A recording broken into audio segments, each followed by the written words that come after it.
It's important to hydrate your dog's food, but my dog really doesn't finish his whole bowl when I do. If your dog doesn't eat food when you hydrate it, here is a way to get around that.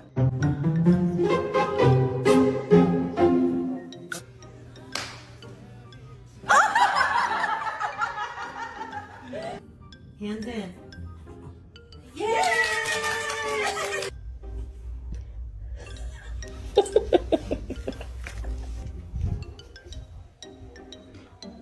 What is in your mouth?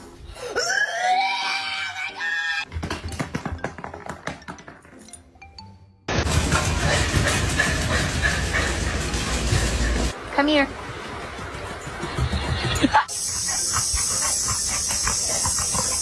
Need to go?